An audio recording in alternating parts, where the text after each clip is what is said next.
Salut à tous, j'espère que vous allez bien, c'est Romain et on se retrouve aujourd'hui pour le traditionnel avant-match, Monaco-PSG demain à 17h. Nos peintres se déplacent en principauté pour tenter de se reprendre après l'élimination contre Marseille et éviter de s'enliser dans la crise avant le match contre le Bayern. Prendre de la confiance, ce serait pas trop mal. Mais premièrement, ce qu'on attend, c'est une réaction psychologique, un sursaut d'orgueil de la part des joueurs qui nous montrent un petit peu de personnalité et que ce sont des hommes avant d'être des branleurs, bien évidemment, comme ils nous l'ont montré ces dernières semaines. Tactiquement, ça c'est secondaire, mais on espère voir un petit peu plus et mieux collectivement que contre Marseille. Individuellement, on espère qu'ils vont aussi se reprendre techniquement parce qu'il y a des prestations qui sont catastrophiques dans les premières touches, dans l'orientation du corps et ce que les joueurs font du ballon, et puis aussi physiquement. Parce qu'il y a des joueurs qui ont eu aucun répondant au Vélodrome, c'était absolument dramatique. Encore une fois, Galtier en a fait le constat en conférence de presse. On va voir demain s'il va mobiliser ses joueurs pour justement inverser la tendance. C'est un match difficile, bien évidemment, parce que Monaco, c'est du même niveau que Marseille, si ce n'est un poil mieux dans une dimension individuelle. C'est-à-dire que mercredi, on l'a vu, collectivement, Marseille ont fait une prestation absolument extraordinaire, une débauche d'énergie comme, je crois, on en a rarement vu cette saison. Mais individuellement, selon moi, Monaco est peut-être un poil supérieur à Marseille dans la mesure où, oui, ils gagnent 2-1. Pas de problème, la victoire est méritée, mais de l'autre côté, ils n'ont pas vraiment d'occasion franche, comme sur le match aller en octobre au Parc des Princes. Ils ont beaucoup centré, comme contre Nice, d'ailleurs dimanche dernier aussi, sans pour autant se créer des vraies occasions. Il y a la frappe fuyante de Kolasinac, la frappe d'Under qui est quand même hors de la surface que Donnarumma sort, mais sinon pas vraiment d'occasion dans nos 6 mètres ou sur des coups de pied arrêtés indirects dans la boîte. Bref, Monaco, c'est assez différent dans cette dimension-là. Je pense qu'ils feront plus de différences individuelles et on l'a vu, c'est une machine à marquer. Ils ont mis 7-1 à Ajaccio, ils ont gagné 3-2 le week-end dernier. Contre Marseille, ils ont fait que 1-1, mais normalement, sur la première mi-temps, ils doivent quand même mener au moins 2-0, si ce n'est 3. Bref, vous l'avez compris, c'est pas l'équipe qu'on a rencontrée en août. Et encore, celle qu'on avait vue à ce moment-là était déjà bien rodée et avait fait match nul contre nous au Parc des Princes. Bref. D'ailleurs, ce match en août, pour certains, c'était le premier tournant de la saison, parce que si on prend un petit peu de recul, la réalité, c'est que cette histoire de début de saison réussie avec une super dynamique pour Galtier, illustrée par les performances de Vitinha. La réalité, c'est que oui, il y a les 2 premiers matchs, le Trophée des Champions, Clermont, Montpellier, Lille, mais il y a aussi le match contre Monaco. Alors Lille, non, Lille c'est avant Monaco, pardon. Lille c'est après Montpellier. Mais après Monaco, tu gagnes 2 fois 3-0 contre Nantes et Toulouse sans briller collectivement. Contre la Juve, pas de problème sur la première mi-temps, mais la seconde, je rappelle qu'elle ressemble à toutes les mi-temps qu'on fait depuis le mois de novembre. Hein. Et puis surtout, Galtier s'est fait ultra dominé par Massimiliano Allegri en matière de coaching et pragmatisme. Et puis derrière, on a les prestations qu'on connaît. Brest, à Haïfa, tu te fais tourner dans tous les sens la plupart du temps, même si tu gagnes au final avec 3 buts. Lyon, tu fais une grosse première, mais au final, tu gagnes par la plus petite des marges. Et puis derrière, le mois d'octobre est le mois qu'on connaît tous. Donc en réalité, oui, pour moi, les 2 tournants de cette première partie de saison, même si du coup, au niveau des résultats, on l'a senti passer que à partir de janvier, il y a quand même 2 tournants. Le match contre Monaco, qui a cassé la dynamique du mois d'août, qui était quand même, avec le recul, assez légère, hein. Ça a duré 4 matchs grand maximum, hein. C'est comme les prestations de Vitinha. Faut arrêter de nous dire qu'il a fait une grosse première partie de saison. Non. Vitinha, ça s'arrête après le match contre la Juventus, qui est un match réussi pour lui, pas de problème, mais derrière, c'est plus celui qu'on voyait au mois d'août. Voilà, terminé. Vitinha, ça a été 1 mois et demi, et allez, on peut élargir à la tournée au Japon. Et encore, premier match amicaux, il est pas si bon que ça. Bref. Donc tournant Monaco et ensuite pour moi le changement de système, le passage du 4-4 de Losange avec la crise de Mbappé, mais ça je l'ai répété à de nombreuses reprises. Bon, Galtier il s'est présenté en conférence de presse aujourd'hui, comme d'habitude il a fait les bons constats, on a perdu la bataille du milieu mercredi au Vélodrome, il faut mettre un petit peu plus d'impact, gagner des duels, et il a dit, je cite, « J'espère qu'on va rendre la rencontre difficile pour Monaco ». Ça pour moi c'est Cette phrase me donne envie de vomir. Et qu'on montrera un autre visage qu'au Vélodrome. Bon, ça c'est bateau, mais vraiment, rendre la rencontre difficile pour Monaco, ça veut dire qu'en fait, même avant le match, tu ne te places pas en principal protagoniste. Alors qu'au mois d'août, on nous faisait des grands discours qu'il faut récupérer la suprématie nationale avant de penser à réussir nos parcours européens. Et là, on se retrouve à dire « Bof, allez, faut essayer de gêner Monaco ». C'est un aveu d'échec qui est absolument grandiose. Alors Galtier n'y est pas pour tout, bien évidemment, parce que il fait avec ce qu'il a à faire. Hein. De toute façon, c'est aussi la réalité. On se présente demain face à Monaco avec plein d'absents. Un effectif qui a été construit n'importe comment, mais enfin l'effectif, c'est son compère, Luis Campos. Hein.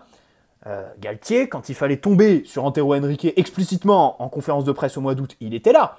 Mais là, ces derniers temps, voilà, il te dit il faut rendre la rencontre difficile pour Monaco plutôt que te dire l'effectif a mal été construit par mon pote Luis Campos.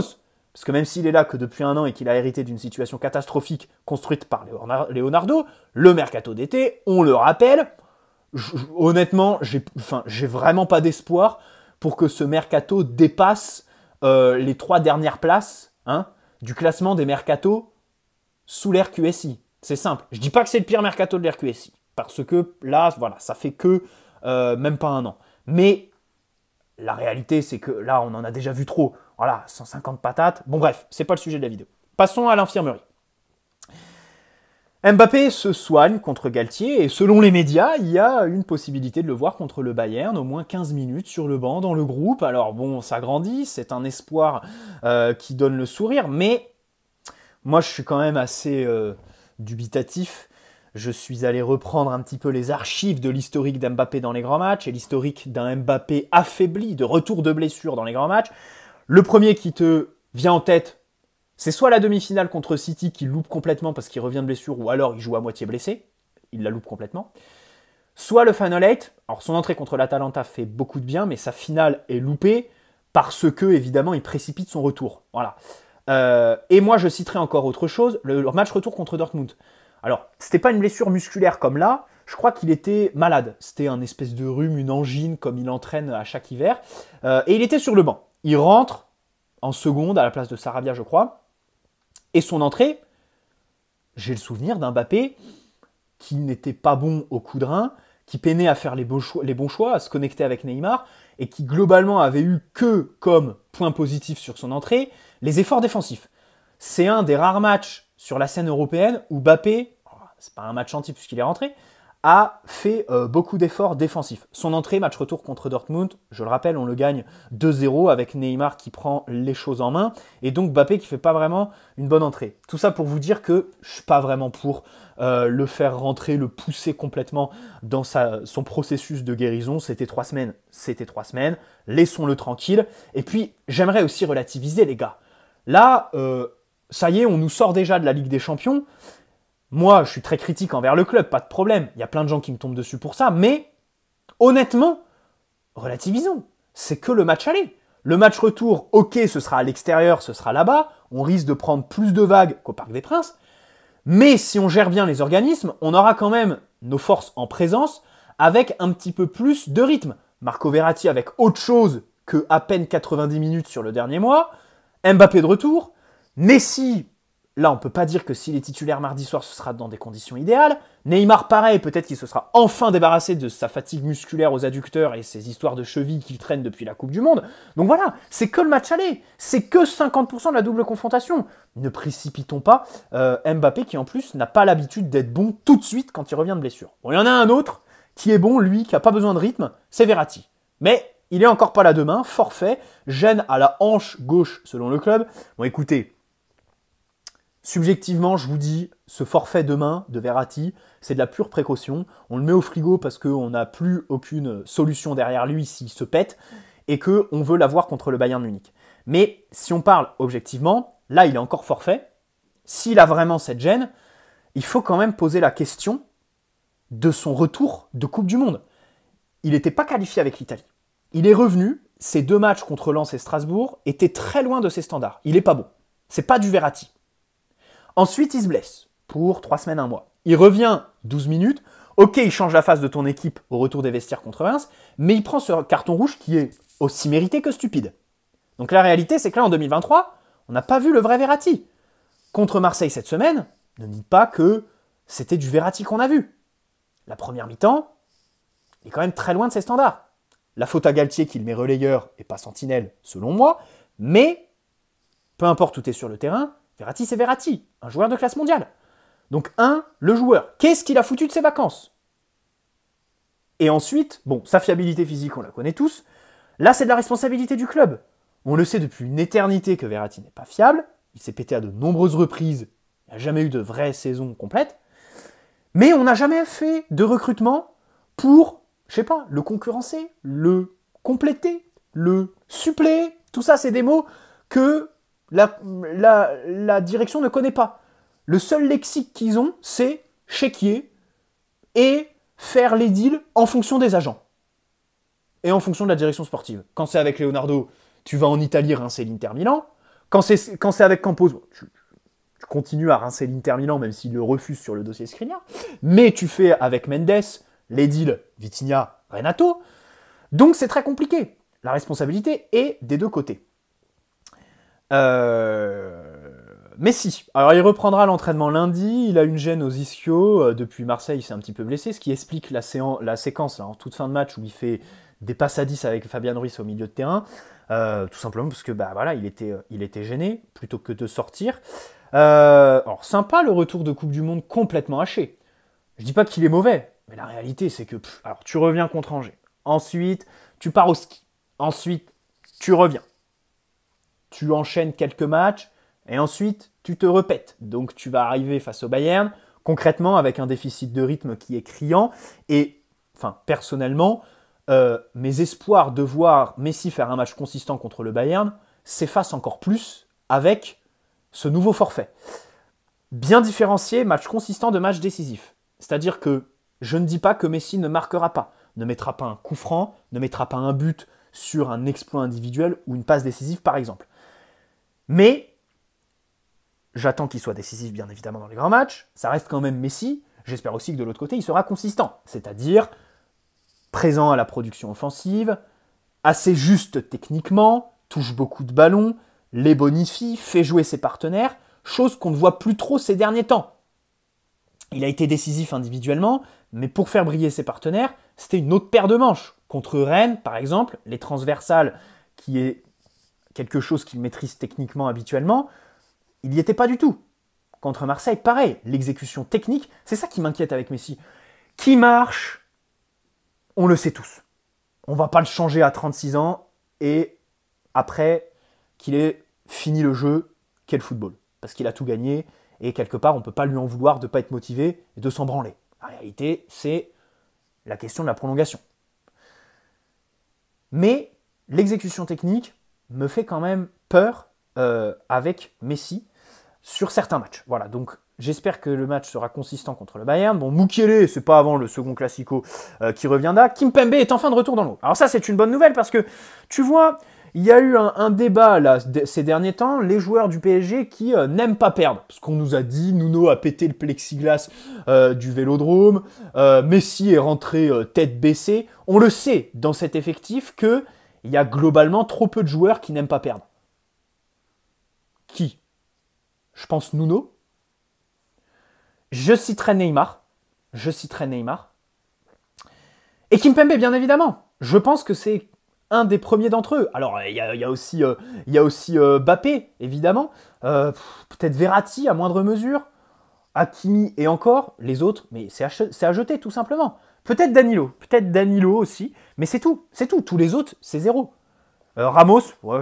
Bon, allez, pour faire un top clair, Mbappé, Nuno Mendes, Sergio Ramos, Neymar, pour moi, plus que personne dans cet effectif, n'aime pas perdre. Voilà. Et donc, le retour de Kimpembe fait du bien dans cette dimension-là. On sait tous que s'il était sur le terrain contre Marseille, il aurait un petit peu remobilisé les troupes. Bon, Renato, je ne vais pas citer, mais lui, c'est quelques semaines d'absence. Bon, bref, on l'oublie. Il voit enfin le bout du tunnel, parce que c'était compliqué. Et il y a une espèce de légende qui se construit. Les gens pensent que là, il est allé 6 mois à l'infirmerie sur le tacle contre Brest en septembre. Oui, il se pète sur ce tacle qui est complètement idiot, mais il revient. il joue quelques minutes contre Haïfa, il est titulaire et capitaine contre 3, et ensuite, la semaine d'après, il se répète à l'entraînement, il prend un coup au talon d'Achille. Il revient contre Auxerre pour se tester avant la Coupe du Monde, et là, il se rend compte que c'est pas possible, il dit « je vais pas à la Coupe du Monde », et il se soigne, au final, il ne revient que maintenant. Pour moi, c'est très clair. Là, il est de retour dans le groupe, je suis content. Attention à pas céder sous la joie de le revoir. Pour moi, il ne doit pas être titulaire contre le Bayern, c'est très clair. Même pour faire un système à 3. Et pourtant, Dieu seul sait que je suis attaché à ce dispositif tactique.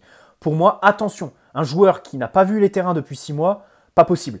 Surtout Kimpembe, qui sollicite quand même ses muscles, d'abord parce qu'il va beaucoup au contact, c'est un joueur de duel, et parce qu'il court beaucoup. C'est quelqu'un qui défend en avançant, donc qui se retrouve très souvent à courir vers son but, à haute intensité. C'est un petit peu un Nuno Mendes, un Mbappé de la défense, entre guillemets, dans la mesure où il sollicite ses muscles autant que ces deux-là. Par exemple, Ramos, bon, les muscles, hein. Quand il se pète, c'est les articulations. Pas les muscles, parce que il court plus trop. Il joue de son vice et de son anticipation. Il fait les fautes directement, lui. Bref, bon, la vérité, les gars, c'est qu'on est limité. Tactiquement, là, on peut tout dire, il n'y a plus de solution. Il faut se rendre à une évidence. On a un effectif limité, qui est très mal construit. On a des blessures. La faute peut être aussi au staff technique, à l'implication des joueurs. Premièrement, la tactique n'est plus le problème fondamental. C'est plus la solution qu'il faut envisager. Oui, il y a des problèmes tactiques qu'on peut solutionner en tombant sur Galtier. C'est ce que j'ai fait dans mes 2 dernières vidéos. Mais là, je relativise, je prends sous un autre angle.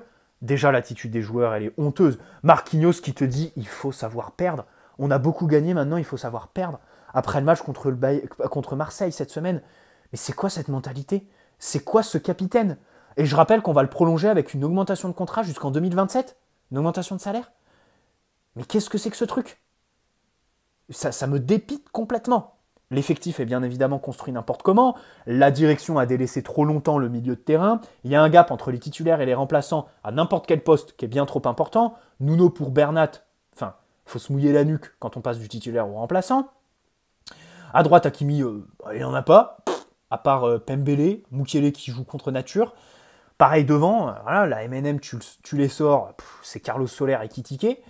Au milieu, Verratti, si c'est pas lui, c'est carrément personne. C'est Danilo, notre milieu, qui donne le plus satisfaction. Alors, on l'adore, Danilo. Mais c'est quand même grave de dire de Danilo que c'est notre défenseur qui donne le plus satisfaction cette saison et le milieu qui donne le plus satisfaction derrière Marco Verratti cette saison au PSG. Danilo. Je sais pas si on se rend compte la baisse d'exigence vis-à-vis de ce club. À un moment donné, recruter de la classe mondiale, ce serait pas de refus. Voilà. Et puis les profils, bien évidemment. T'as les 3 de devant qui monopolisent les ballons quand on l'a et qui ne courent pas quand on l'a pas. Tu recrutes des joueurs qui ont besoin du ballon, qui ont besoin de s'exprimer avec et qui du coup se retrouvent contraints à le donner directement aux 3, qui en jouent en plus parce qu'ils se cachent derrière en leur balançant « Tiens, moi je prends aucun risque, j'ai pas de personnalité, je te le donne ». Fabian Ruiz contre Marseille, ça se voyait clairement. Hein.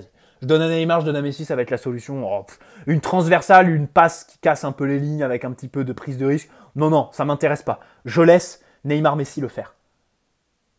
Tu recrutes ce genre de profil plutôt que des mecs qui vont avoir de l'impact, qui vont savoir se placer pour être au bon endroit défensivement, qui vont avaler les kilomètres intelligemment et qui au duel vont être solides. Pas comme Fabian Ruiz et Vitinha qui voltigent. Voilà. Encore une fois, la question des profils derrière la MNM, c'est catastrophique. C'est catastrophique. Enfin, la direction sportive ne travaille pas. Bon, pour ce qui est du match de demain, pour moi, j'aligne un 3-5-2. De toute façon, je vais vous dire ma composition à moi, mais d'habitude, vous savez, je vous dis ma composition objective, c'est-à-dire, selon moi, celle que Galtier va mettre, pas la mienne. Là, pour demain, je ne vais même pas vous donner celle que je pense de Galtier, parce qu'en fait, je ne pense à rien. On est à 4 jours du Bayern, mais je suis incapable de prendre les paris sur quelconque composition, structure, choix effectué par Galtier demain. Parce que c'est le flou total. On ne sait pas où on en est en fait. Donc moi, je fais un 3-5-2, vous le savez, je ne répète pas tous mes arguments. Donnarumma, Ramos, Marquinhos, Danilo en défense. Parce que Danilo, je veux bien tout, mais la réalité, c'est qu'au milieu de terrain, contre une équipe qui presse, il faut le mettre en défense, voilà, pas au milieu. Hakimi, Warren, je titularise, voilà, simple. Voilà, il faut le faire enchaîner là. Monaco, Bayern, on s'en fout, voilà. Ruiz, Vitinha, Nuno, et puis devant, je mets Neymar et Ekitike qui, on l'espère, fait un bon match demain, hein, parce que il devrait être titulaire contre le Bayern et au moins rentrer, parce que si Messi démarre, pas impossible qu'on le remplace assez rapidement. Après, si Mbappé est là, mais moi, de toute façon, je pense pas que Mbappé sera là. Et aussi, je l'espère pas dans la mesure où j'ai pas envie qu'on lui fasse prendre des risques. Voilà. Bonne soirée à tous, on se retrouve demain pour le débrief. On espère que ce sera encore une fois pas une purge, mais il n'y a pas beaucoup d'espoir, hein, les gars, évidemment. Hein. Au vu de l'équipe et puis les remplaçants qui vont être là, on a encore un groupe, mais lamentable. De toute façon, facile à prédire ce match. Hein. On va prendre le bouillon. On va avoir des joueurs sans personnalité. Un Neymar qui va vouloir un petit peu tout prendre à son compte, qui va chercher à tout faire tout seul et du coup, sans guirlander, se prendre les pieds dans le tapis. Voilà. Offensivement, allez, on va avoir une bonne action de Nuno et Hakimi à un moment donné. Mais si on la concrétise pas, faudra compter sur les coups de pied arrêtés pour marquer. Voilà. C'est simple, c'est le PSG actuellement. Bonne soirée. Et puis défensivement, on sera des clowns. Là, ça dépend de Monaco. Ça dépend des qualités offensives et individuelles de Monaco. Est-ce qu'ils vont concrétiser leurs occasions ou est-ce que Donnarumma fera un bon match? Est-ce qu'ils vont vendanger? Auquel cas, ça nous retardera l'échéance. Mais voilà concrètement le match de demain. Hein. Vous attendez pas à autre chose. Allez, bonne soirée à tous. Posez un like si cette vidéo vous a plu. Ciao les amis.